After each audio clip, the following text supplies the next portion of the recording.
CBC Sports presentation.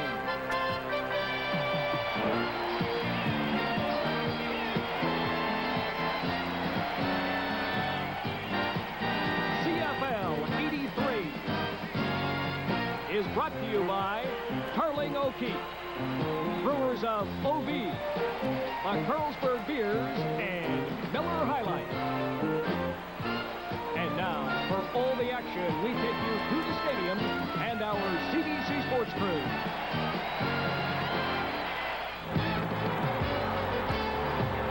Live from Lansdowne Park in Ottawa, the Rough Riders entertain the Winnipeg Blue Bombers. Hi, everybody. A key game for two teams, still with an outside shot at first place in their respective divisions, but this afternoon, more concerned with preserving their grip on second place. The Ottawa Rough Riders now just 2 points ahead of the Hamilton Tiger Cats, still with a chance to overhaul the Toronto Argonauts for top billing in the East. In the West, the Winnipeg Blue Bombers lost their first place showdown last week to the British Columbia Lions and now find themselves top for second with the Edmonton Eskimos. And Ron Lancaster, it seems that almost every week, because of injuries, the Blue Bombers are making wholesale lineup changes. Well, that's been the story of the Winnipeg Blue Bombers in 1983. They have really two major changes today.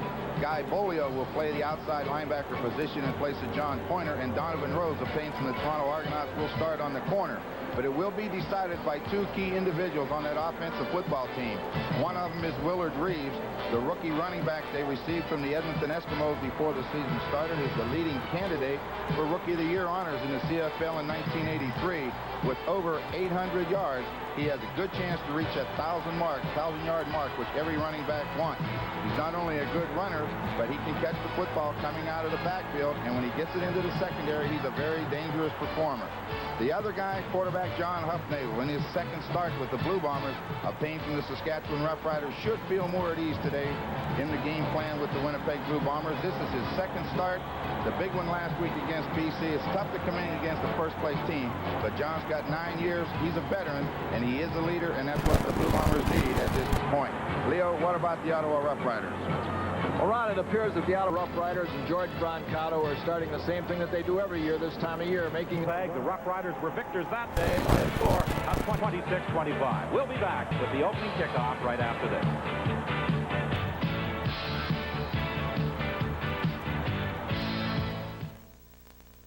Organ, who has indicated this will almost certainly be his final season in professional football, preparing to kick off. Kirby Wilson and Ken Haley are deep for the Winnipeg Blue Bombers.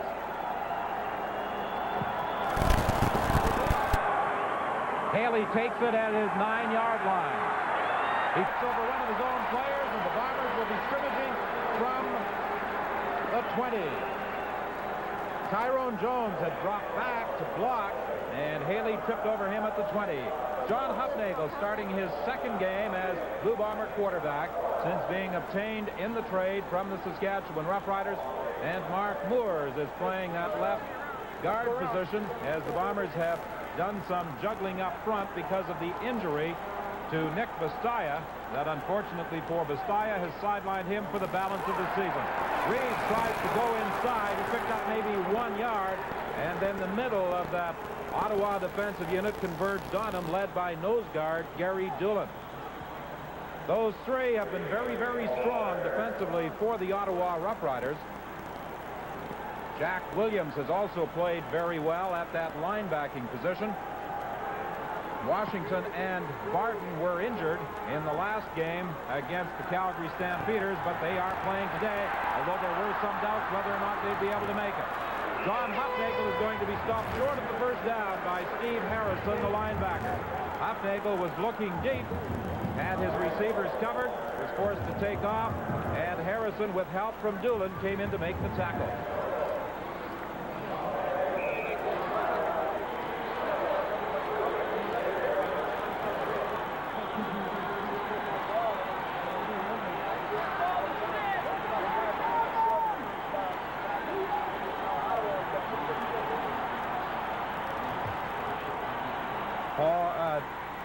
Merritt Ford and Dave Newman are back for this third down punt by Bob Cameron.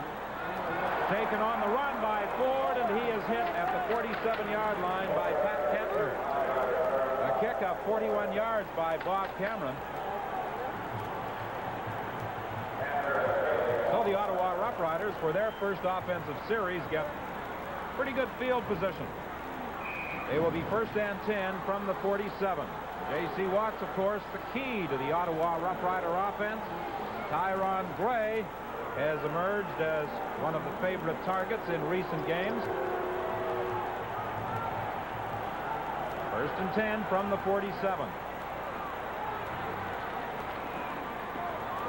Appeared to be a broken play, and Gray is forced down at the 42. Handling the punting chores. They got the return on. Kirby Wilson takes it at the 17. Wilson finds that hole. Set up. It's set up. Across the 50 to the 49 of the Ottawa Rough Riders. You called it, Leo. They had the return set up. A run back of 44 yards by Kirby Wilson.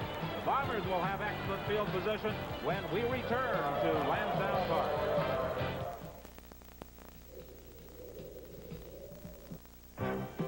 Just a reminder, following football, live coverage of the Rothmans International with a purse of more than coverage follows football. Yes, that race this afternoon at Woodbine, the Rothmans International, should be a great horse race. And, of course, it follows the football game from Lansdowne Park. Hotnagel with time, trying to throw inside to Boyd. Incomplete. So it's second and 10, Winnipeg. They are at the 49. I know you were excited, Leo, by that 44-yard punt return by Kirby Wilson. A couple of Illinois boys getting together and going through the Illinois fight song prior to the start of this ball game, following Illinois' victory yesterday over Ohio State. That's right. He had his Illinois eye jacket on yesterday. He was proud of it. I did not believe that before the game. It was a little embarrassing. Second and 10. And that's the 13th quarterback sack of the season for Greg Marshall. He leads Ottawa in that department. He came from the backside, and that's where quarterbacks are concerned about all the time. I'll tell you what kind of hurt. When they come from that backside, you have no idea they're there. He needed a little more time, but Greg Marshall's had an outstanding season for Ottawa. I'll tell you, you can't afford to take too long when this Ottawa defensive front four is after. I think talking to a lot of the coaches around the league, they come with some very unorthodox sets defensively, and they distort a lot of the blocking patterns. As a result, they get some guys free coming in there and getting a free hit. Newman takes the third down punt by Cameron and is hit by Ken Shanconi at the 20-yard line. Driven back to the 19, but they rule his progress had carried to the 20. A kick of 41 yards by Bob Cameron. So the Ottawa Rough Riders will scrimmage first and 10. JC, don't let him get to that wide side where he can run. That was Bolio that come in there. We'll have two games next weekend. On Saturday from Montreal's Olympic Stadium, the Stampeders and the Concorde, and then a good matchup Sunday as the Eskimos go against the Blue Bombers in Winnipeg. It's the CFL on CBC. Well, so far in two possessions, the Winnipeg Blue Bombers have been unable to move the football. The Ottawa Rough Riders have had just the one big play. That was the pass to James Reed. We haven't seen much of Reeves running the football this afternoon. He was hurt last week, and it kind of makes you wonder whether he's 100% well. The pass complete to James Murphy for a pickup of 8 yards. It will be second and 2. And Ron, I think that's what we'll see Hufnagel do more of this afternoon, go to the outside receiver. Well, I think he will. Ottawa has a tendency over the years to double those inside receivers an awful lot. So he's going to sprint, get outside, and try to throw those wide receivers more. In fact, last week I thought he went to the wide receivers more than I'd seen John do in a long time. Second and 2 from the 43. Boyd is wide left. Murphy out to the right. Pass complete to Hucklock coming out of the backfield. He goes out of bounds at the 50-yard line, actually the 49 of the Ottawa Rough Riders. That's what you call a quarterback's dream, Leo. Yeah, they brought Murphy in from the outside from his wide receiver position, just stuck Hucklock right out in the flat, and I don't know if the linebacker didn't cover him, Ron, or what happened on the play, but he come out there scot-free. 2nd and 2. That quarterback's dream for play action. A gain of 18. Jeff Boyd gets out wide, and Boyd is caught and tripped up by Johnson. Rick House had come over and was ready to throw a block on Ricky Barton had Boyd been able to escape the grasp of Johnson. Boyd had 2 touchdowns last week against the British Columbia Lions, both on bombs from quarterback John Hufnagel. It's a 2nd and 2 situation again for Winnipeg. They are at the Ottawa 41. Ottawa leads it 3-0. 5:44 is the time remaining in the opening quarter. Willard Reed trying for that first down. It will be close. It will probably require a measurement. Reeves was unable to practice all week because of that severely bruised knee he suffered against the British Columbia Lions. There was some concern as recently as Friday afternoon whether he would be able to suit up today against Ottawa. Of course, in that game against British Columbia, the Bombers also lost cornerbacks David Shaw and Wiley Turner. However, Coach Cal Murphy was telling us prior to the game that he is hopeful they will be ready for next Sunday's game against the Edmonton Eskimos. The thing that's so amazing about the Winnipeg team is that they still look like a solid team that knows what they're doing together out there, and yet they've got so many changes that it's almost impossible for a team to be playing as well as they're playing with as many changes as they've had. 3rd and inches, Winnipeg just inside the Ottawa 40-yard line. Hufnagel keeps. Got up a little high as he dove straight ahead, something that causes concern for coaches when they see that quarterback on the sneak go up high, I would think, Ron. Well, once you leave your feet, you have no more forward momentum. So if a guy hits you while you're in the air, you can't get your legs under you to drive forward for that extra 4 or 5 inches that you may need. It's going to be close right there. He got it, but it was real close. If you can get your head behind those shoulder pads and keep down low and get those legs churning, you'll get a yard every time. But boy, when you leave your feet, you're gambling. Staying low was never a problem for you. No, I just walk. Normally. I think you're right, Leo. He is getting heavy. Well, you didn't have too much trouble with that quarterback sneak yourself, as much of a sneak as you are. 1st and 10 from the 39, Winnipeg. Bombers trail 3-0. Hufnagel with time, throwing deep for Rick House. It's picked off. The interception made by Junior Robinson back at the 2-yard line. Well done. The interception was made by Robinson, but the defensive play was made by Barton. He would not allow Rick House to make the first move and forced him into a second move, which gave Robinson time to come back over. Well, apparently Robinson was in the end zone when he came down with that football. They're giving Ottawa the ball at the 20. Well, Robinson had it all the way. He's just like a center fielder in baseball. You'll see him going to the ball right there, and he knew that he had it all the way. But one thing that he's got to be careful of. Second by Rose. So Donovan Rose, acquired from the Toronto Argonauts just this week, comes up with a big end zone interception. 1:10 is the time remaining in this opening quarter. Ottawa leads by 3. We get a play-action pass. Skip Walker goes over to block Pearson and gets hurt. Pat Stoke was wide open, and the ball's thrown behind Tyrone Gray, and that allows the interception. But he had a man open. Just hope Walker's okay there. They're going to need him. Yeah, I saw him run off the field. He'll be fine. But it looks like both these teams are trying to give it away. Draw play with Willard Reeves. He got to the 10-yard line. It will be 2nd and 7. Stopped by Rick Sovieta. Donovan Rose, who was picked up from the Toronto Argonauts with the injuries to David Shaw and Wiley Turner. The Blue Bombers needed some help and some experience at that corner position, and Rose was available for good old future considerations. Paid his dues. One of the great trades of all time. Everybody knows who that is. On 2nd and 7. Boyd on the sidelines. He's got a first down out to the 30-yard line.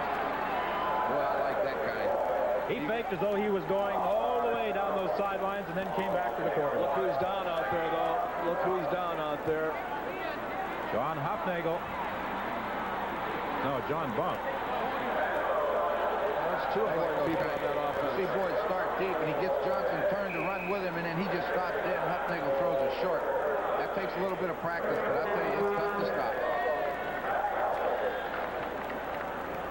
Bunk is limping coming up to the line of scrimmage, but those linemen, they'll play hurt. Well, John Bonk has been playing with a series of hurts throughout the entire season. Hufnagel with time. Now tries to dump it off, and then he's sacked. Mark Field got through on the final play of the opening quarter. So after 15 minutes of play, it's still 3-0. Ottawa leading Winnipeg. We'll be back right after this. Carlsberg Light. All right. Ottawa Rough Riders have the edge. 2 big plays, a pass to Jim Reed and another to Skip Walker, have accounted for most of that Ottawa total of 138 yards. Well, you know, you have a big edge in the statistical edge, but they've only got 3 points on the scoreboard. Both teams have had opportunities to put it in the end zone. Both of them have thrown interceptions when they get down deep. As Leo said, maybe they're trying to give it away. Both have had excellent opportunities to do something, and only 3 points out of the whole thing. 2nd and 15. The Bombers are back now at their own 25-yard line with this first play of the second quarter. Hufnagel in trouble. He got up to the 29-yard line and was hit by Doolin from behind, and there's an injured Winnipeg player. Lyle Bauer is down. Boy, they can't afford to get anybody else hurt. That was good coverage downfield by the Ottawa defense. They came with a 4-man rush, played a man-to-man underneath with 2 other men sitting deep just in case, and I didn't find anybody open on that field. Did you see anybody, Leo? I didn't see anybody. You didn't see anybody, but the most important thing is Hufnagel didn't see anybody. Well, Pat Clayton is working on the left ankle of Lyle Bauer. Bauer was sidelined for a spell earlier this season with an ankle injury. I believe that's the same ankle, too, Don. There's a Harold Jackman would have to go in there, number 56 from Moorhead State. And they are really getting thin. Nick Bastille, we got the word yesterday, is out of there for the season. Lyle Bauer played with the Saskatoon Hilltops at Weber State as well, and obviously some messages are being sent across the CBC television network this afternoon from the football fans here at Lansdowne Park. Well, Bauer is up and limping off to that Bomber bench. Limping better with every step. He'll be back. He'll be back in there. He'll have to get back in there. Well, injuries have certainly taken their toll this year with the Winnipeg Blue Bombers. Their first game of the season, they lost Ernie Christmas for the year, a promising rookie defensive back. And Tom Clements, of course, had that injury against Hamilton. Pete Caton gone for the season with an injury. Nick Bastille now out for the year. Shaw not there this week because of her neck injury last week. Wiley Turner also out of the lineup. Oh boy, it goes on and on. Bob Cameron's 3rd down punt taken by Newman back at the 34-yard line, and he got out to the 36 before being stopped by Pat Kentner. A punt of 48 yards by Bob Cameron. We have 14-12 remaining in this first half. Hockey night. Ottawa number 19. Decline. 3rd down. Procedure against Dave Newman. That's the 2nd time they have had a procedure call against the back. Yeah, what he's doing, lining up in that slot back position and jumping the gun and getting off there too fast. You really can't afford those too many times.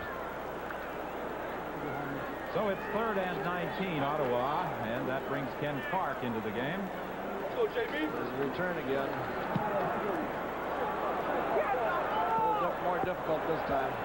Picked off by Paul Bennett, and Bennett is stopped at the 50-yard line.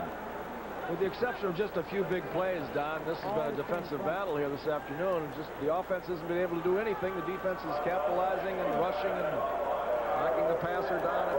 Somebody's going to have to loosen it up here in a second. Well, Hufnagel, primarily with his passing attack so far, has been working to the outside. Hasn't had any success at all inside, and that's surprising because he likes to go to those inside receivers. He's got 2 good ones, Poplowski and House. Lyle Bauer back in the ball game. It's 1st and 10 Winnipeg. They are at the 51. Reed trying to get outside. Bobby Thompson leading the way. Washington came across to make the tackle. Big Bobby Thompson just leveled Ken Miller, who had moved up from his halfback position. That's a bit of a mismatch. Miller 6'1", 185, and Bobby Thompson at 6'8", 300 pounds. I'd like to have him bearing down. You have to feel comfortable running behind them. They can't even see you. I'd like to be that defensive back coming up on Thompson. That's where you call for help. Thompson, a lot of fans probably don't realize he's been playing for a couple years now. He's only 23 years of age. 2nd and 5. Hufnagel for Murphy. Out of bounds, incomplete. He was being covered by Charles Cragen. No complaints by Cal Murphy on the sidelines. Murphy and Murphy. Sounds like a law firm having a discussion at that Bomber bench. I'd like to know what he's saying to him. I really would. Murphy's Law. Well, you're right there. Better catch that ball and catch it inbounds. Newman and Ford are back for Bob Cameron's 3rd down kick. 11:56 the time remaining in this first half. It's still 3-0. The Ottawa Rough Riders in front as the result of a 27-yard field goal by Jerry Organ. 4 games in the CFL next weekend. Saturday, you will see the Stampeders at Montreal here on CBC. Then Sunday afternoon, we've got a good one. The Edmonton Eskimos and the Blue Bombers from Winnipeg. It's the CFL on CBC. A big play for the Ottawa Rough Riders. A 100-yard punt return by Barrett Ford. They lead 10-0 as Jerry Organ kicks off. Kirby Wilson starts out from the 10-yard line. He spins his way out across the 35, stopped there by Mike Raffy. There's the hero of the moment for the Ottawa Rough Riders. Don, you know what's funny on the punt return is as soon as Bob Cameron punted was involved in that game with Stanford where they lateraled the ball about 9 times before running through the band. And Sovieta dropped Hufnagel back at the 26-yard line. Ford was the last man to lateral the ball. Hufnagel wishes he had somebody to lateral to then. He sent it to his right. He wanted to throw back to his left. He never had a chance. He had Boyd breaking on the inside, but by the time he got there, it was too late. They got him bracketed. He turns around and looks right into Sovieta, who had come around the offensive tackle. He had no place to go. Well, that's the 3rd time this afternoon that an Ottawa defensive unit has got to quarterback John Hufnagel. Willard Reeves on the draw play almost gets it all back. He's out to the 44-yard line. It's not a bad call on 2nd and long. Ottawa went into that defense where they're man-to-man underneath. You just run something right at him. If you get through the line, you got to admit, you get a trap, and the center comes through with no one to hit. Mark Morris makes the block on Sovieta, and then it's just Reeves running to get them close. Gain of 17 for Willard Reeves, but the Bombers are still 2 yards shy of the 1st down. You know, Leo, last week we saw Winnipeg fake a punt, 3rd and 2. Do you think they'll do it right here? Not from this position on the field and not being 10 points down. Okay, you heard it here first. Well, Bob Cameron was a quarterback at Acadia, and he has a perfect record this year. He's thrown 2 passes, completed them both.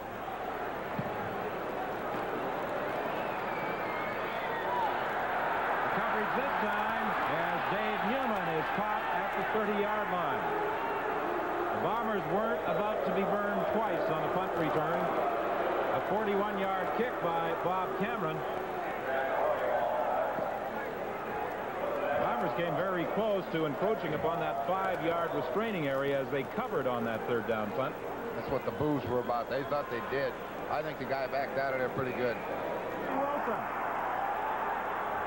The officials ruled that he was down back at the 23-yard line. Paul Bennett was over trying to throw a block, thinking that Wilson was free to get up and go, but apparently he had been tagged by Gray as he went down.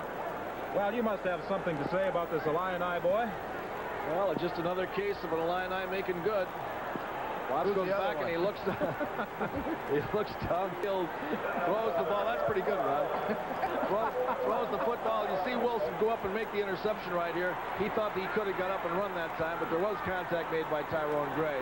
And it looks to me, with the exception of very few big plays in this first half, that both teams are playing very sloppy football. Hofnagel in trouble. Loses the football. Who's got it? That Clayton is looking at right now. I was watching the replay trying to see where Boyd got injured, but I didn't really see it. 7:36 is the time remaining in this first half. The Ottawa Rough Riders lead by 10, and they are in excellent scoring position once again. Boyd, number 70, going down, and you'll see where he gets his foot caught right underneath a defensive lineman there, and he kind of rolls over on it. That was the extent of the injury right there. He's talking to the doctor on the sidelines. And boy, they can't afford any more injuries. Boyd was attempting to come back last night. Montreal and Edmonton, Saskatchewan and Hamilton. We'll also have a special report on the Rothmans International, and we'll have the CompuStats and highlights from this game. We'll also update you on what's going on out in Calgary as the BC Lions take on the Calgary Stampeders in another key game in the Canadian Football League today. Well, the CFL got some good news the last couple of days when Carling O'Keefe agreed to pay $33 million for 3 years of the rights to the CFL games. And, you know, Don, a lot of times the beer companies get a lot of adverse publicity, but, you know, it's through their backing these football teams that leagues are successful on both sides of the border. Kirby Wilson on the return. Good tackle made there by Charles Johnson. The Bombers were setting up the return to the right side, and Kirby Wilson had some blockers out in front of him, but somehow Johnson penetrated, and he may have paid the price. This Grambling graduate who saw service with Atlanta and St. Louis got through to upset Kirby Wilson. For an instant, it looked like Wilson had a good lane to run in, but when he cut up inside it, the black jerseys show up, and Johnson got underneath him. Kirby won one game for the University of Illinois against Minnesota on a kickoff return for a touchdown. So he's been there before. Pass intended for Willard Reeves. And it was Jack Williams who got a hand up in front of it to knock it away. This Ottawa club, I think, Leo, has been a much improved unit defensively since the return of this man. Yeah, and they just keep getting better all the time. And Williams, you know, as a counterpart to Parker and some of those other guys that play that.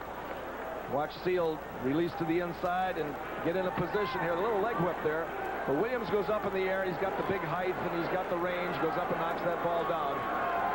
He's given freedom from that linebacker spot to come on any given play. Second and 10 from the 33. Throwing deep. Poplawski's got it. Bounced out of bounds at the Winnipeg, at the Ottawa 45 by Charles Cornelius. Well, he got the Ottawa defense caught in a zone defense, and Poplawski goes down to the sideline, breaks out, and then turns upfield. And Boyd had cleared that area, and watch the throw. Nice throw, nice catch, big gain, first down. Winnipeg had to get something going this series. That was a big play for them. You saw Marshall come in, get a lot of penetration there, but the tackle blocked him beyond the play, and Hufnagel, the veteran that he was, just stepped right up in the pocket and delivered that ball right on the money. A gain of 33 for the two-time Shenley Award winner. Draw play with Willard Reeves. Mark Seal limited the gain to about 3 yards. Ken Miller also had a hand in that stop. One thing you don't want to do against Ottawa is get in these second and long situations. That front four of theirs has been putting good pressure all year and today. And when you get in this 2nd and 8, they know you have to throw the football, and they're coming. I can tell you another thing you don't want to do against Ottawa, and I can tell you this from experience in the past. Don't let them get ahead of you. You got that right. Second and 7. Jeff Boyd goes wide to the left. Hofnagel rolls right. Throwing deep for Poplawski. He's bounced out of bounds. Ken Miller was there covering. So was Cornelius. And it will be 3rd and 7. That was a bootleg pattern, a fake sweep to the left with Hufnagel coming back to his right.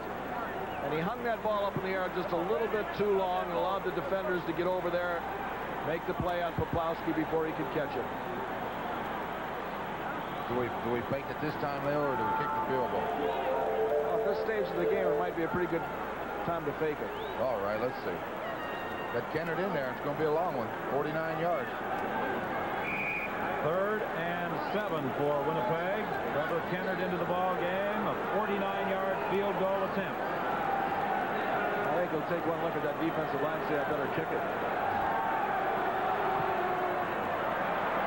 It's long enough, but it's wide. Ricky Barton in the end zone. Going to use up some time. Finally chased out by Pat Kantner for a single point with 3:49 remaining in the half. 17-1, Ottawa in front of Winnipeg. What a ball game last night Warren Moon had as the Edmonton Eskimos moved into a tie for second place, defeating the Montreal Concorde. Warren Moon, to me, is definitely the most outstanding player in this league, period. He is just going to rewrite every record that can possibly be written. And as somebody mentioned this morning, it's no wonder he has a sore arm as much thrown as he's been doing. But he just in their offensive alignment have caused some of these breakdowns, have caused these fumbles and miscommunications, because you can't change all of those people and players.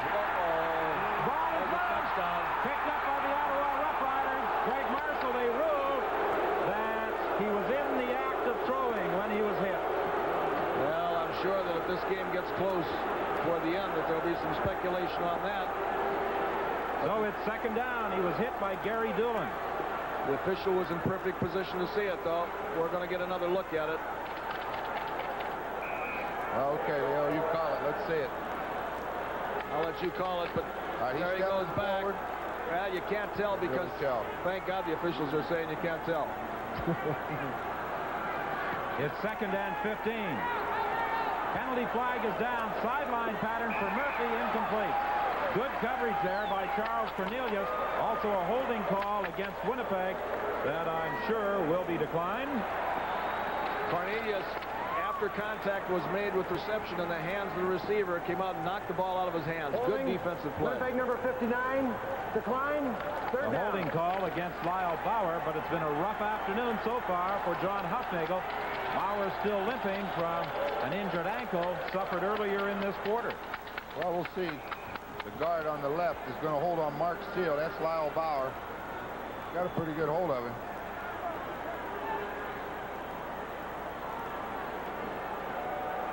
That was a good defensive play. When that ball hit his hands, Cornelius arrived. Third down punt by Bob Cameron. Moret Ford trying to get outside. He's got some room. Finally taken down on the far side of the field at the 50-yard line. And a reminder, immediately following today's football game, the Rothmans International from Toronto Woodbine.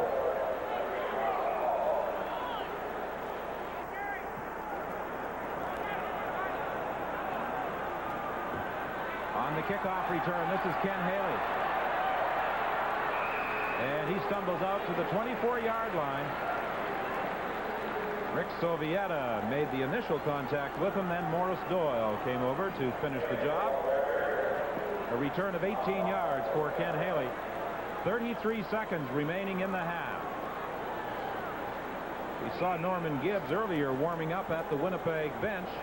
However, John Hufnagel is still directing the attack. Ottawa's got Moret Ford in playing defensive back. He'll be lined up about 30 yards deep. They're just not going to give him anything downfield. Going with just a three-man rush. Complete over the middle to Willard Reed. He's got a first down out to the 37-yard line. 25 seconds the time remaining in the half. 27-1, Ottawa in front. A gain of 13. This defensive alignment, if you're going to throw the ball at all, you might as well throw a screen. At least try to get some linemen in front of it, because look how deep they are. You're not going to throw anything downfield. Again, just that three-man rush. Complete to James Murphy.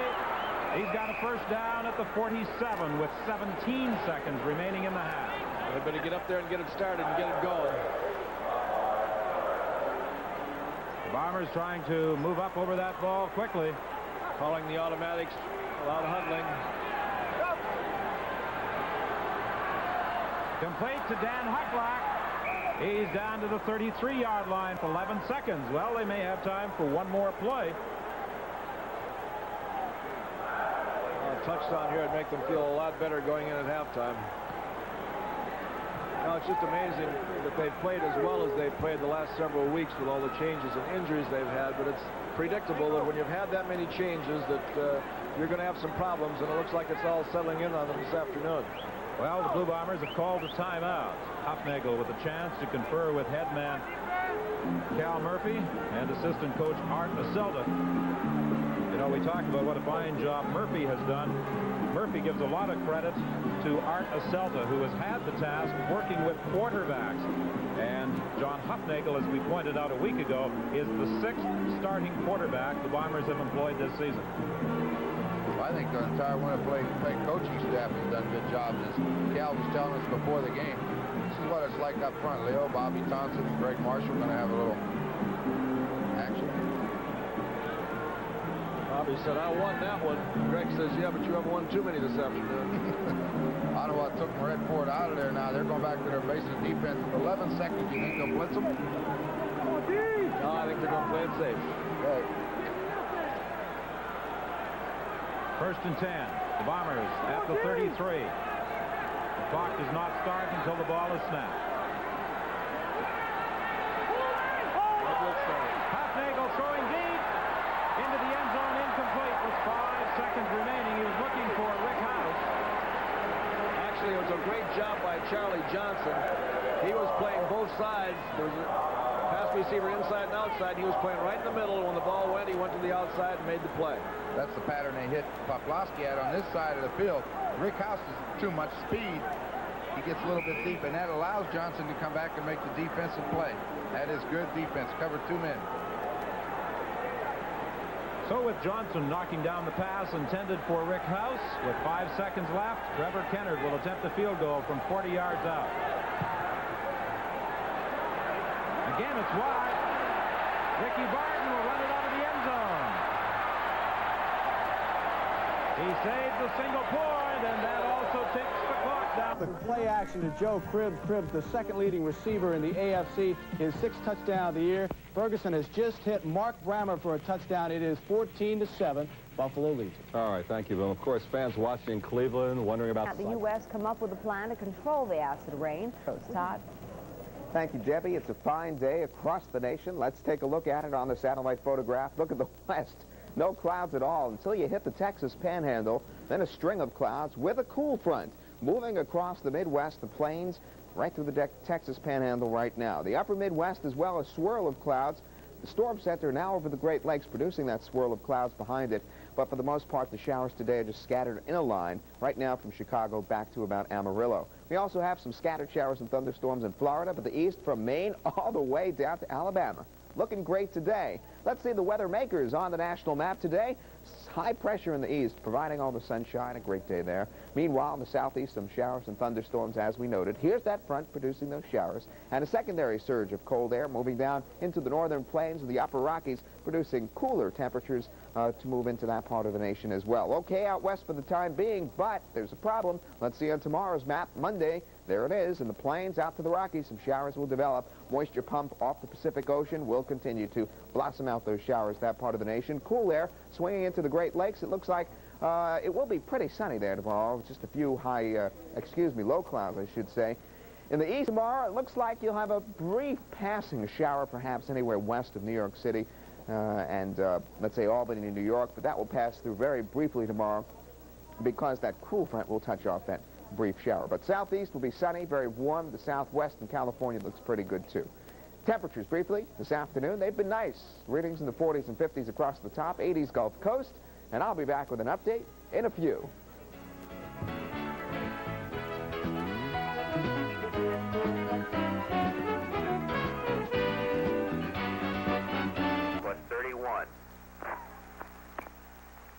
The climatological weather summary. Yesterday's high temperature was 61, the low 30, producing a mean of 46, which was 6 degrees below the normal. Temperature departure since January the 1st, 509 degrees above normal. We had 19 heating degree days yesterday, bringing the total up to 269. We had no precipitation. The sun will set this evening at 6:50, sunrise tomorrow morning at 7:48. You're listening to to the National Oceanic and Atmospheric Administration's weather radio station, KEC 63. We're operating on a frequency of 162.55 megahertz from the National Weather Service office at Detroit Metropolitan Airport. Our transmitting antenna is located in Southfield. The latest weather map shows a low pressure system over western Lake Superior. A weak warm front extends to the east into Ontario, and a weak cold front trails to the south through Wisconsin, and then southwest into Iowa, Missouri, and on toward Texas. This cold front will move past the Detroit area later tonight. Out over the entire region. At Detroit Metropolitan Airport, temperature 62 degrees, relative humidity 52%. Wind from the south at 9 miles per hour, the pressure 30 and 1400 inches and falling. At City Airport, 62 degrees, Flint 60, and at Lansing 58. Out-of-state weather reports, Toledo, Ohio 69, Fort Wayne, Indiana also 69. Again, skies are partly cloudy to mostly cloudy over the region. At 2 p.m. at Detroit Metropolitan Airport, south winds at 9, the temperature at 62 degrees. Here's the latest Detroit weather radar summary. At 2:30 p.m., mostly light rain showers continued from northeast Indiana, extreme northwest Ohio, through southeast lower Michigan into southern Lake Huron and portions of southern Ontario. These showers were mostly in a 25-mile wide band lying to the northwest of a line from northwest of Fort Wayne, Indiana, to Adrian, Michigan, to Detroit, and on to London, Ontario. Movement was northeast at 35 miles an hour. The following are our latest nearshore marine forecast. Were blown out by the British Columbia Lions under the dome at BC Place. But statistically, well, the scoreboard certainly tells the story of the first half of play. However, Winnipeg defensive back Kirby Wilson feels that the Blue Bombers will come back in the second half. Right now, we're just trying to get it together. We're having a few adjustment problems. We've got a lot of new guys in there. And right now, we're just trying to get it together so we can get back in this football game. Well, it's Kirby, still not over. Kirby, you had a lot of adjusting to make. You yourself are playing a new position, moving to the corner. You've got Donovan Rose, Ken Haley back on the other side, Reggie Pearson back in the lineup after missing 2 games.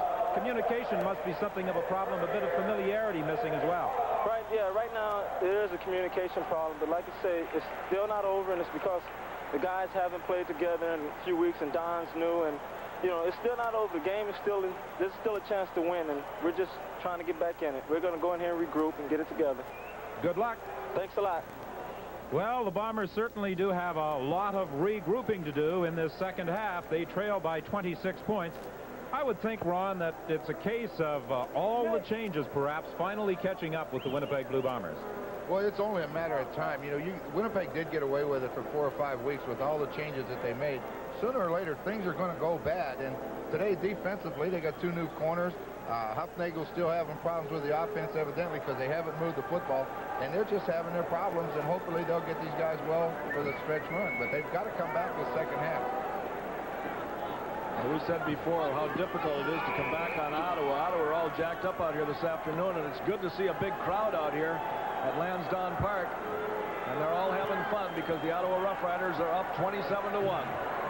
Trevor Kennard's kickoff to start the second half. To Marat Ford, he finds the seam again. Fake against the British Columbia Lions. He was all over the field making tackles. And for a big man, this linebacker has amazing speed, as J.C. Watts will certainly attest. Well, that was just an attempt again at the bootleg, fake to the sweep to the left and come back to the right and look for someone like he did for Newman before. But as you say, Jones come through at that big speed and caught him before he could get the ball up. He's a rookie out of Southern University, 6'2", 220 pounds. Ken Clark is back for the third down punt, standing at his own 45. I think this is only the 3rd time that Clark has kicked the ball this afternoon. I think Winnipeg has it. Yes, they have. Well, there's a break for Winnipeg Blue Bombers. The worst thing that they could have happen was Ottawa to go in their end zone for another touchdown, and they get a big break when the fumble on the reverse play that they ran earlier to Newman. Ray Sullivan recovered that loose ball, so Winnipeg will take over inside their own 5 when we return to Lansdowne Park. Just a reminder, following football, live coverage of the Rothmans. Ottawa wants to score on this reverse. Watts pitches back to Newman, but watch Reggie Pearson, number 8. He makes the play. Newman tries to cut inside. The ball goes free, and after it's kicked around a while, Ray Sullivan finally recovers and gives the Bombers new life. Just inside their own 5-yard line. Trying to inside with Leonard Reeves. He fumbled the ball. They need to keep this football team intact. But it's just about at the point right now where they've just suffered so many injuries, so many incapacitating vacancies on that offense and defensive unit that it's beginning to show. And, of course, to some extent, the Blue Bombers have been authors of their own demise today. The interceptions and miscues, the fumbles, have certainly hurt as Ottawa has been able to capitalize on almost every one. Yeah, they have definitely been the cause of them. They've hurt themselves as much as Ottawa has. And, of course, a reminder that this all leads up to the Grey Cup game under the dome at the stadium at BC Place. And CBC Television is responsible for all the exciting production. That includes the Shenley Awards live on the full network for the first time, the Grey Cup Parade, the thrill of it all, our 90-minute pregame show, and, of course, the game itself. Ken Haley trying to find a hole. He does, and he has some speed. Will he be trapped down? All the way to the 32-yard line of Ottawa. Now, this has been a continuation of big play after big play and then capitalizing or not capitalizing. And Ottawa is just, fortunately for them, capitalized more often than Winnipeg. Winnipeg has had their chances. A 70-yard return by Ken Haley. Started out to his left and then saw it back to the right.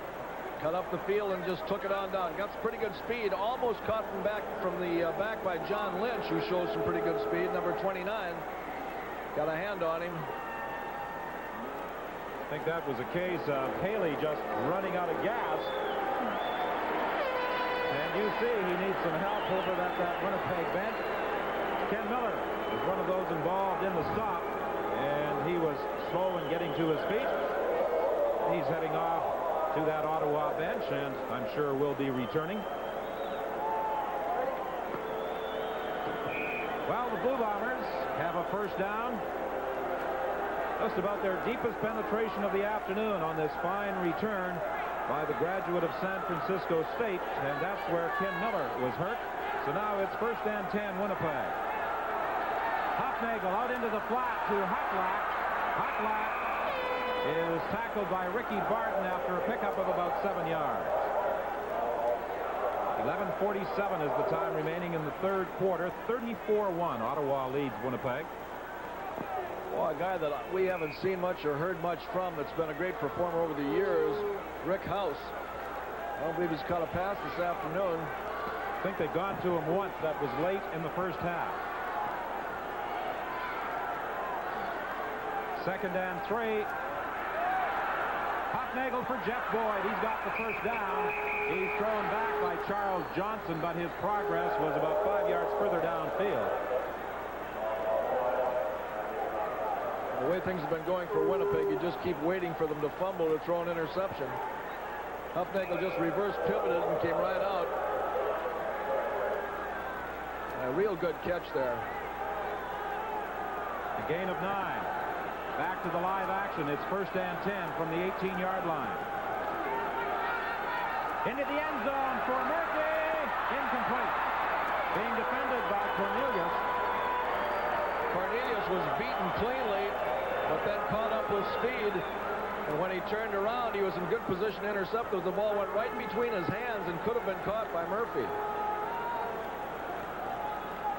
I guess there was enough of deflection there that threw it off the target.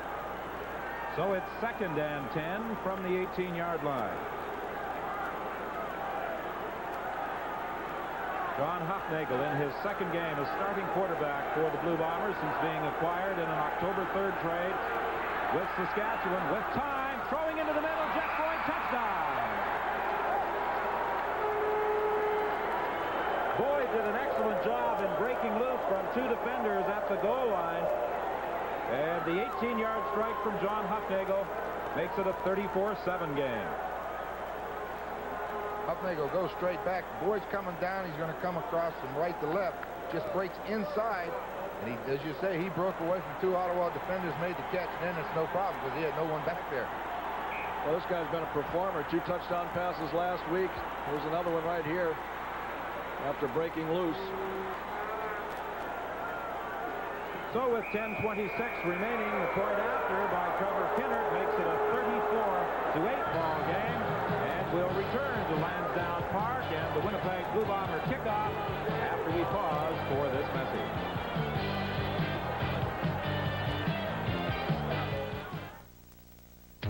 It makes sense to me. We had a movement out, toss something, fullback pass or whatever it was. And so I tried to call about 3 times the huddle, and finally I just said, hey, I got to call timeout, guys. Everybody's looking at me, what's this play? So when I came back in the huddle, I said, hey, sorry, guys, sometimes the quarterback can blank too, Hipple calls it high-tech football. We'll have 2 games next weekend. On Saturday, from Montreal's Olympic Stadium, the Stampeders and the Concorde, and then a good matchup Sunday as the Eskimos go against the Blue Bombers in Winnipeg. It's the CFL on CBC.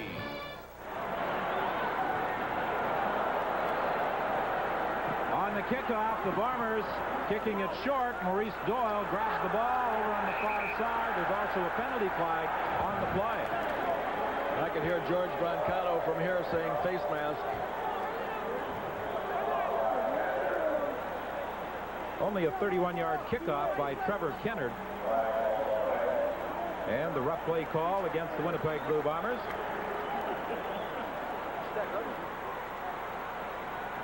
Stranger things have happened. Ken Haley will have a 70-yard return earlier. Another good rundown. He fights his way out to the 49-yard line. Well, I don't know there today whether it's a case, Ron, of there's being great punt returns and kickoff returns or poor coverage, but they're certainly breaking some big ones. I'll tell you what, it's been a day of big plays. I was just noticing the stats at the halftime. There wasn't a whole lot of difference in the statisticals compared to what the score was. It's been real big plays. Plays like you're talking about, Leo. Here's one. Another kickoff return for good yardage. We've had a punt return, many good kickoff returns both ways. It's just been unbelievable. And Watson's got maximum yardage out of his pass completions. Willard Reeves, who was back with Haley on the kickoff return team, threw a key block, enabling Haley to return it for 39 yards. The pass complete to Rick House. First down inside the 50 of Ottawa. You mentioned Rick House a few minutes ago, Leo. That's his first catch of the day, but that keeps alive his consecutive game string. Well, I think a lot of fans forget about him being hurt earlier in the season and what a great performer he's been over the last several years. That was just another one of the adjustments that the Winnipeg team had to make. Well, he played the first half of the season with a thumb that had been broken. And then he missed a couple of games with a hip injury. Deep for James Murphy, overthrown by John Hupnagel. They had set that up, Ron. You were indicating, pointing downfield before the play got underway, that they were going to go deep. We had a miscommunication between the receiver and the quarterback. The receiver went down and went to the post, went inside. Hupnagel threw the ball outside. That's just miscommunication on their part. But I think the receiver had the right idea. He was open inside. Second and 10. The ball is at the Ottawa 49. 6:40 is the time remaining in this third quarter. It's 41-8. Ottawa comfortably in front. Intended for James Murphy again, incomplete. He was covered by Charles Cornelius. Well, the Bombers read the blitz coming. Hupnagel tried to hit a quick slant to Murphy. The guy that made the play is number 34 for Ottawa, Harrison. He gets back and gets that big one of these times, Leo. They've got to do something. Get some momentum. Ottawa's got all the momentum right now. Sure, Nolan Murphy, he loves this kind of thing, too. And a ball game like this, he has nothing to lose. Now he's going to kick it. Good cover now. The ball bounces into the end zone. Newman concedes the single point. So it's now 41-9. Ottawa leading Winnipeg. 6:02 is the time remaining in the third quarter. And this program is copyrighted and is strictly for the private use of our audience. Any reproduction, retransmission, or exhibition in whole or in part without the express written consent of the Canadian Broadcasting Corporation is strictly prohibited. I was going to say with there for a moment. I still think it's easier to just say you can't use it. Needs this CFL 83 action to break up 83 under the dome. at the stadium at BC Place, and CBC Television will be producing an exciting week of activity. On the Thursday, live coverage on the network for the first time of the Shenley Awards, then followed by the Grey Cup Parade, our pregame show on Sunday, the thrill of it all, and the game itself. The field goal attempt by Oregon is going to fall short. Paul Bennett lets it bounce into the end zone for a single point. So with 4:16 remaining. Next week on Sports Weekend, world-class figure skating. Well, we indicated earlier that approximately 26,000 were in attendance at Lansdowne Park. We were out by just about 400. Leo will have to do a little better job of taking that count at the gate. Willard Reeves is dropped for a loss. Well, John Hufnagel started the ball game. He's been able to deliver one touchdown strike to Jeff Boyd, but with the score 42-9 in Ottawa's favor, Ron, I wouldn't be surprised if Norman Gibbs is going to get some playing time. Well, he's got his helmet on down there warming up on the sideline, so I would say it's a pretty good indication he'll be in for the entire fourth quarter. It's 2nd and 13.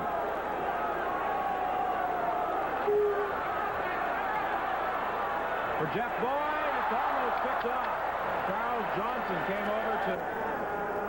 Speaking about that attendance, Lou Heyman, who was the president of the Argonaut football team, he could look in the stands and tell you within 50 people about how many people there were in there. He had the greatest eye for that I ever saw.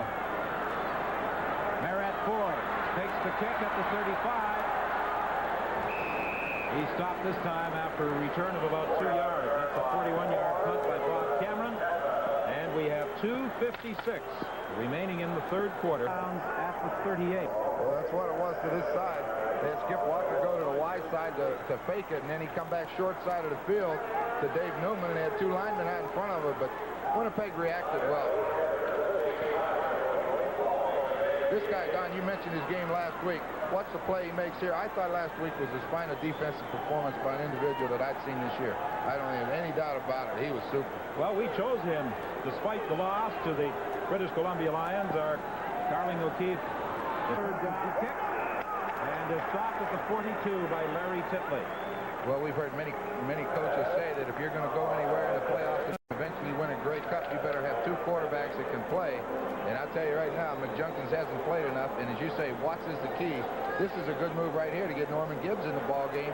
He needs to get some playing time. I know they were high on Gibbs when they let Nicky Hall go to Saskatchewan. They feel that Gibbs is the guy that has more potential. So maybe we'll get a chance to see some of it.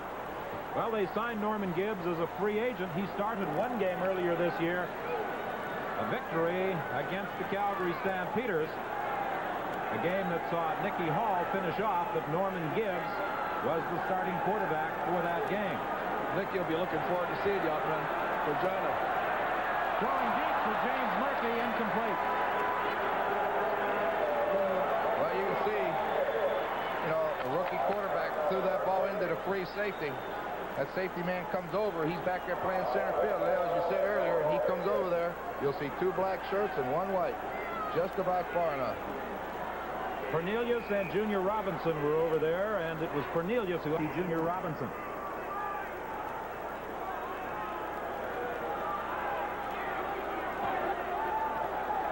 Second and 10. Well, obviously there was a mix-up somewhere as Jeff Boyd was wide open deep. However, Norman Gibbs threw to the sidelines, and only a black shirt was anywhere around that pass attempt of Norman Gibbs, so the Bombers are forced into a punting situation again with 48 seconds remaining in this third quarter. What normally happens is that defensive backs will settle when they're second and long. They look for the pass to go for the first down, and he did not back up a bit, and as a result, Boyd said, why do that? I'm going. And he went, and Gibbs didn't read it. That's all. That'll happen. Listen to this crowd buzzing now. They're hoping that Ford gets this punt because he's really been exciting all afternoon. Good kick by Bob Cameron. Newman fields it back at the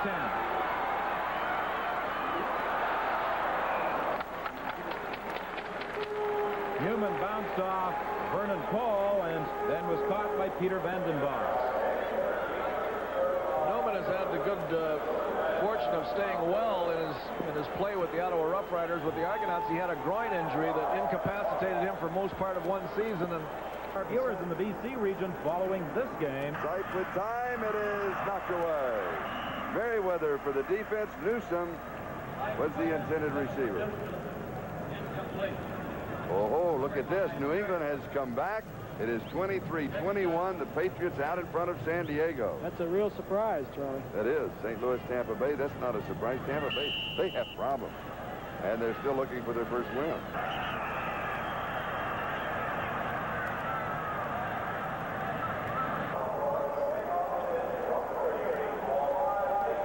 Well, we're set to start the final quarter of this Winnipeg-Ottawa battle at the Ottawa.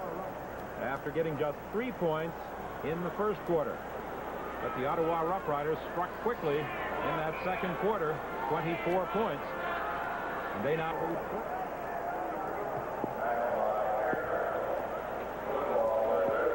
Another good job that time by J.C. Watts of avoiding tacklers and looking downfield and finding a receiver. Well, statistically, you see that J.C. Watts has hit on only 12 of 20 attempts, but he is averaging, well, let's see now, almost 25 yards per pass. 24. Well, that's 60%. 60% is probably as good as anybody in the league is. Looking around, somebody's blowing the coverage back there because Vernon Powell no way is going to run down the field with Dave Newman. Dave Newman right now is wishing that ground would open up and swallow him. He's in a severe case of shock right now. It was one of those plays where he was so wide open that the only thing that he had to do was worry about dropping it, and that's what he did. That was a 104-yard touchdown if Newman corralled that pass. It's unbelievable. He is really behind him. You couldn't take it out and hand it to him any better. Even Mike Collymore was running downfield alongside him, reached up and grabbed his head.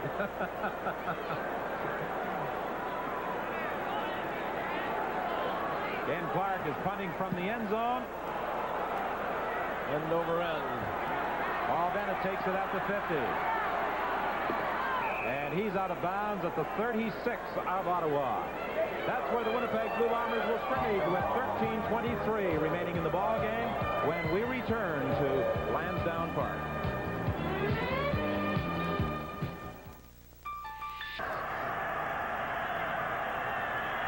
Double slot left side. Here they come. And the pass is caught inside the 20-yard line and out of bounds. Bobby Jones with the reception. They're going to mark it out just about the 15-yard line. A gain of 17 yards on the play. Clock is stopped, 9:21. Single coverage, man. Ball and the personnel. First down, 15-yard line. Sight stat, 5 interceptions.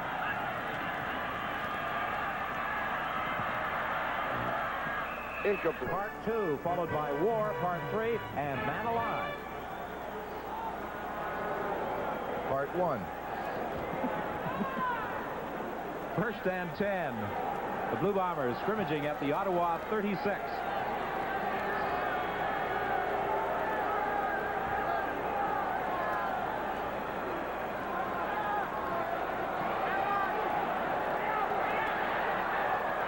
Norman Gibbs badly overthrew James Murphy. He's been going deep with all the attempts he has launched so far, and he has not had any success. He got pressure from Jack Williams, who plays that outside linebacking position.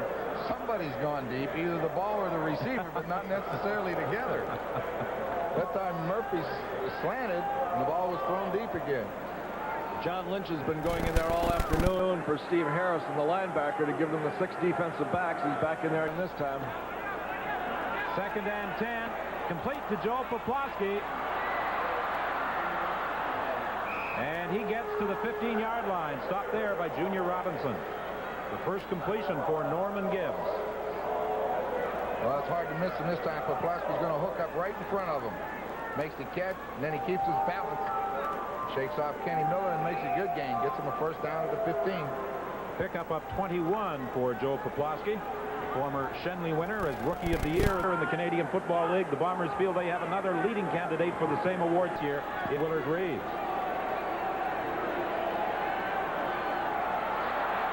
Gibbs goes down at the 20-yard line. Sovieta and Seal combine to bring down the Winnipeg quarterback. He doesn't get much of a chance here. He goes back to pass, and about the time he looks downfield, the penetration is right on him. They actually had the ball bounce away from him, but Mark Moores was there to scoop it up. They rule it an incomplete pass. It will be 2nd and 10 from the 15. 11:26 the time left in the ball game.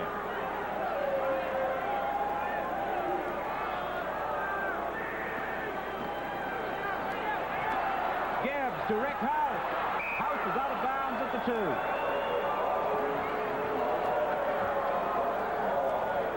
2. Junior Robinson, the safety, was blitzing on that play, but Gibbs got it away to Rick House for a gain of 17 and a first down. Well, you saw Junior Robinson right there coming to make the hit. You saw him sneaking up before the ball was snapped. Gibbs made a good play just to get rid of it.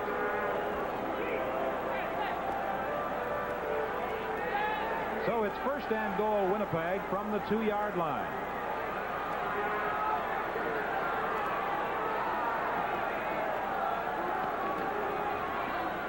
Straight ahead, but Dan Hucklack is stopped short of the goal line.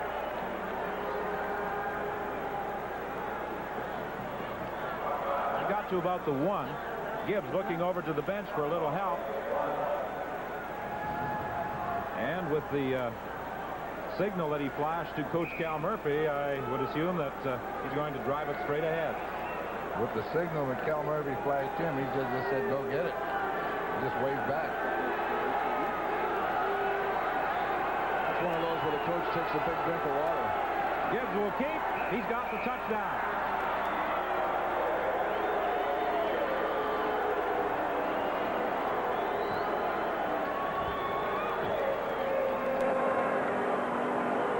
And it's going to be a 2-point conversion try by the Blue Bombers, as you saw Cal Murphy call Trevor Kennard back, and he sends in Poplawski and House. Norman Gibbs is going to keep the football.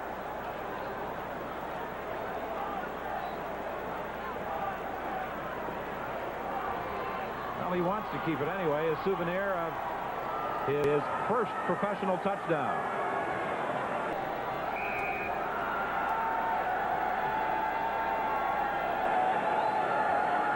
Of course, he would have much preferred to score his first touchdown in a winning effort for the Blue Bombers. But he is gaining some experience this afternoon. The 2-point conversion try. Reeves has it, and it's now a 42-17 game in favor of the Ottawa Rough Riders with 10:42 remaining in the game. We'll be back with the Winnipeg kickoff after this. Hey, Canada. Welcome to Miller Time. Now through here, it's yours and mine. Bring your thirsty self right here. You've got the time, we've got the beer for what you have in mind. Welcome to Miller Time, yours and mine. Miller High Life, now available at regular beer prices. Canada, welcome to Miller Time. What do you call the technology? Producing all the excitement of Grey Cup '83, beginning with live coverage of the Shenley Awards on Thursday, November 24th. And you'll see the Grey Cup parade, the thrill of it all, a 90-minute Grey Cup preview show, and the game itself. Produced on CBC television, November 27th, from the stadium at BC Place. Ricky Barton takes the kickoff at the 18-yard line. And struggles out. Walker. That time, Reggie Pearson was able to finish it off after the initial penetration had been made by Tyrone Jones. This afternoon, Skip Walker has run for 70 yards. He came into the ball game, of course, as the leading rusher in the Canadian Football League. 1,187 yards. Paul Bennett. On this punt return, he gets the seam. And and he is out to the 49-yard line. A kick of 42 yards by Ken Clark. Paul Bennett with that run back. 21 yards, giving Winnipeg a first down. They are at the 48. Walker, with the 70 yards he's picked up today, now has 1,207 for the season.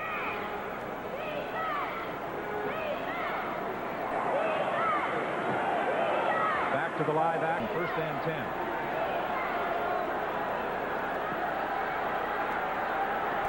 Gibbs throws to Joe Poplawski. Close to a first down. He's at the 52 of the Ottawa Roughriders. The Winnipeg team has had very, very little success running from tackle to tackle, and a lot of that can be attributed to Seal and Doolin on the inside. They've just been playing great all afternoon in there, putting a lot of pressure on the quarterback, too, and Greg Marshall coming from the outside also.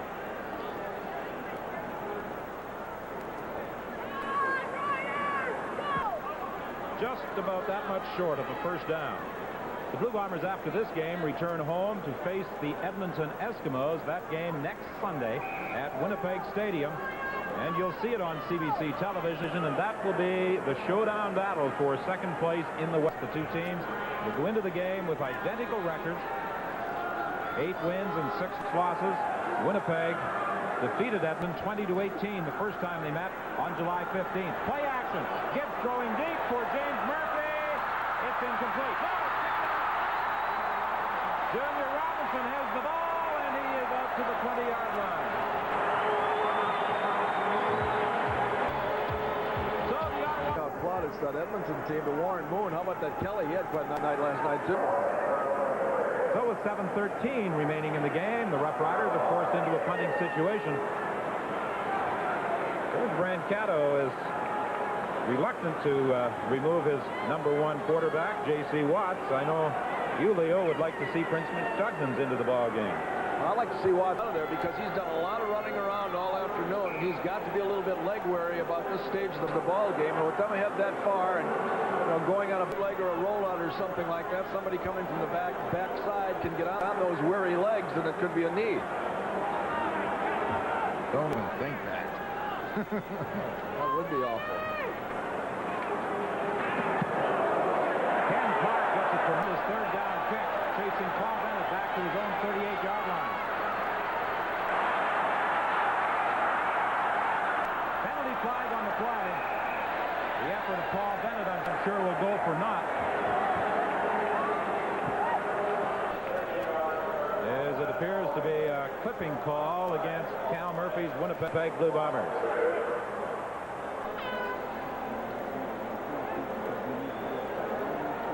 Holding will be the call against Winnipeg.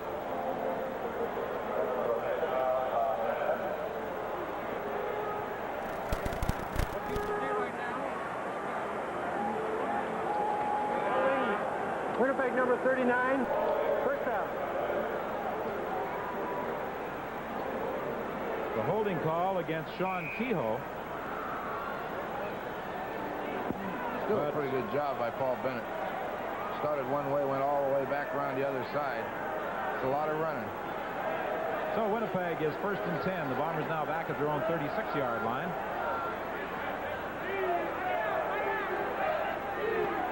Then Hucklack takes that little pass to the sidelines for a Winnipeg first down, taken out of bounds by Al Washington with 6:20 remaining in the ball game, and there's an injured Winnipeg player.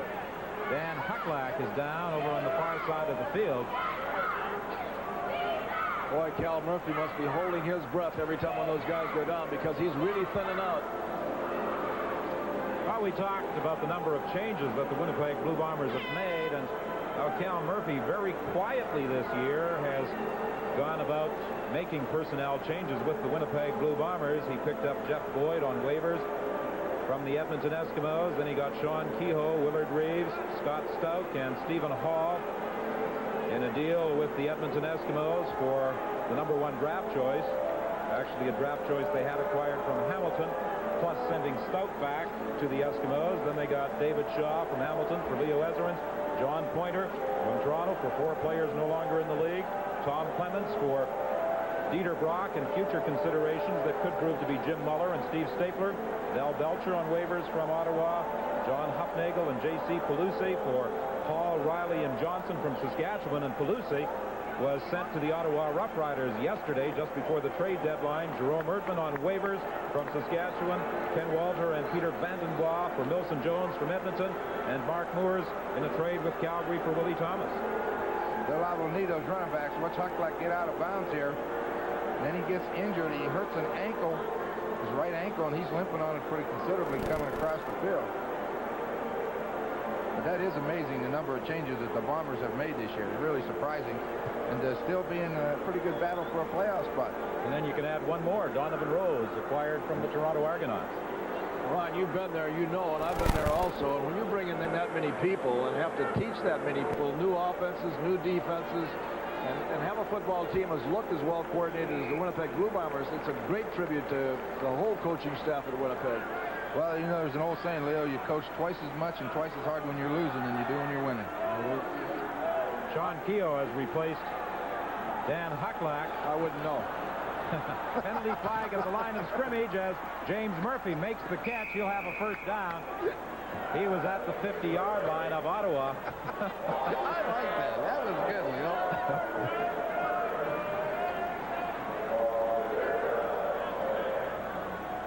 You know what it is? You never get off of page 1 in the playbook with that many people coming in.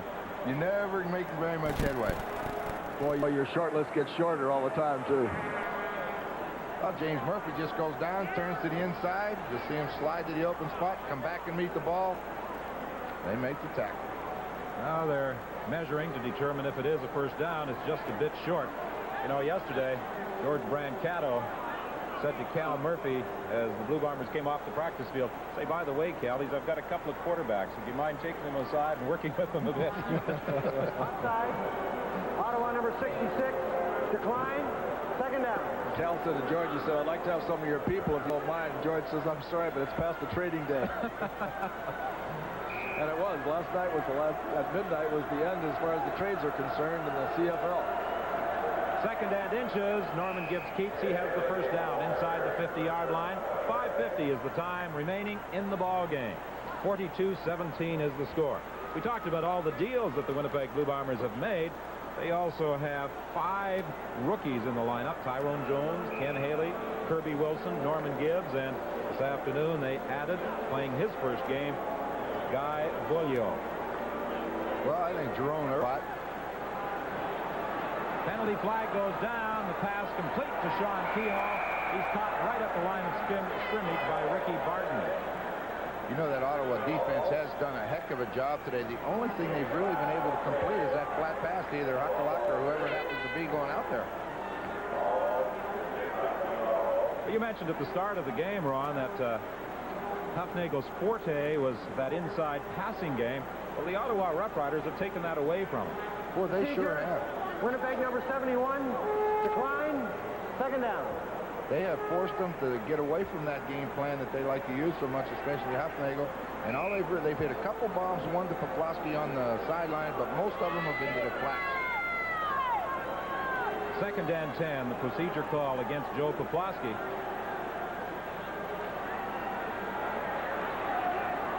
Deep for James Murphy. He's down to the 13-yard line. There's that middle that you guys said that they don't have any success throwing in. Well, yeah. All right, what you're going to see right here, you're going to see double coverage on the inside receiver on the left side, and that opens the middle for the wide receiver, and Murphy went right to it, and Gibbs found him. I don't want any excuses. Great throw. I'll tell you, I'm impressed with Gibbs. This young man from Southern University looks like he's doing a pretty good job out there, and it's great to get that opportunity to play without a lot of pressure on you. When you're this far behind, you don't have that pressure. Well, certainly not to detract from Mickey Hall at all, but the Bombers, in making the trade with Saskatchewan, felt that Gibbs was the man who may have had some of the potential that they were looking for the future. Gibbs hurt. And, you know, I don't think Greg Marshall did it either. I think Gibbs hurt himself as he went to throw. He slipped, and then Marshall coming in later, but I think the injury took place before he went down. It looked as though he may have fallen right in the point of the football. I think he stretched the muscles in his stomach. Stomach or groin? Yep. One or the other. But it looked like he slipped a little bit. No, not to take anything away from Nicky Hall, but to get a quarterback like Huffnagel, you must give up something. And the Riders wanted Hall, and they got him. And he fits into the Riders' plans. Let's take a look at Gibbs. What do you think, Leo? Right there. Right there, he's stretched. I think his left foot going out from under him, I think he stretched some groin muscles. So John Huffnagel, who thought he was finished for the afternoon, will be coming back into the ball game for at least one play. Nicky Hall, by the way, is down in Louisiana getting some knee surgery. Nicky Hall played his first game last week against Montreal, at least his first game in a Saskatchewan uniform, and that's where he was injured. And this is where Norman Gibbs was injured.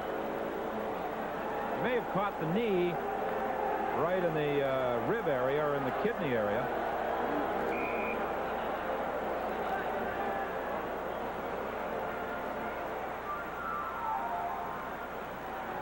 So Gibbs will be out for at least one play. It's now 2nd and 15. Make it 2nd and 17. Correct that. There's a lot of room in that post area on this side. That's where Huffnagel's looking. Rittenhouse at the goal area. Incomplete. Charles Johnson, you're exactly right, Leo. There was a lot of room to the post, and as soon as the ball was snapped, Charles Johnson jumped inside of Erdman and did not allow him to get the free shot inside. That's good coverage and good thinking by the defensive back. You have to know where your help is, and he had none in the middle. Don't give it to him. Well, there's no doubt it's 3rd down that they're going to go for it. 3rd and 17.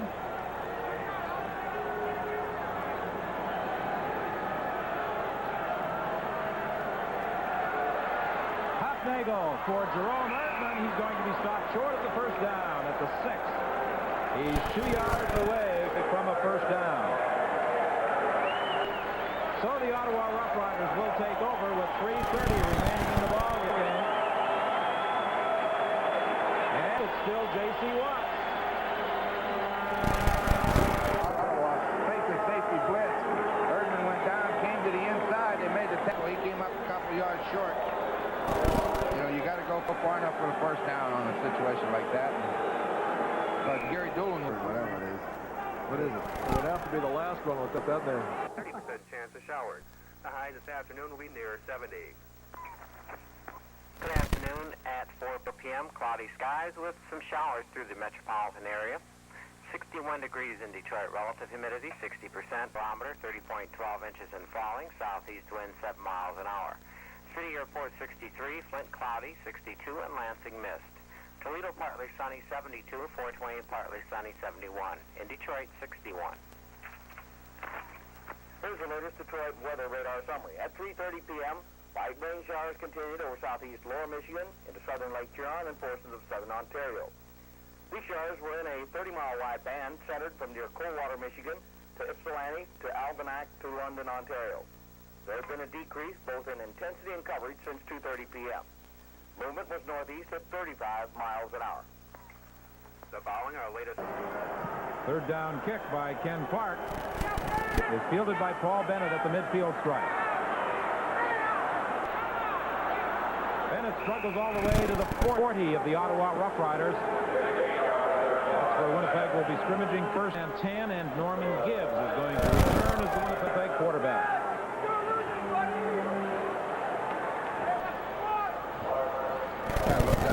Steve Harrison and Pat Kantner getting a little shoving match. They were teammates last year. A few members of that CIAU championship team, the University of these Thunderbirds, playing professional football this season.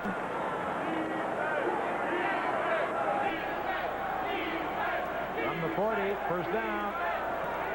Poplawski is open and out of bounds at the 14-yard line.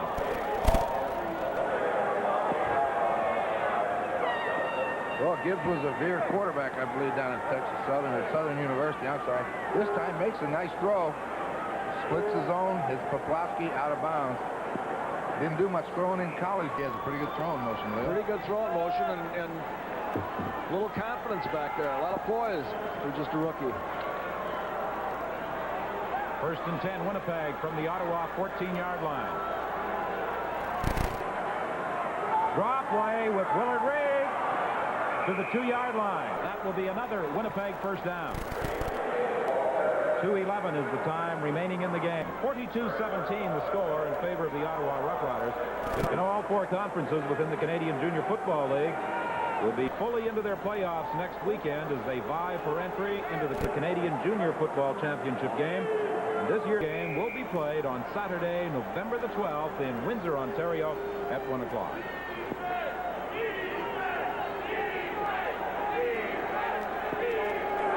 It's first and goal, Winnipeg from the 2-yard line. Gibbs in trouble. He got back to the 4-yard line. Had to do some bobbing and weaving to get away from that Ottawa pressure.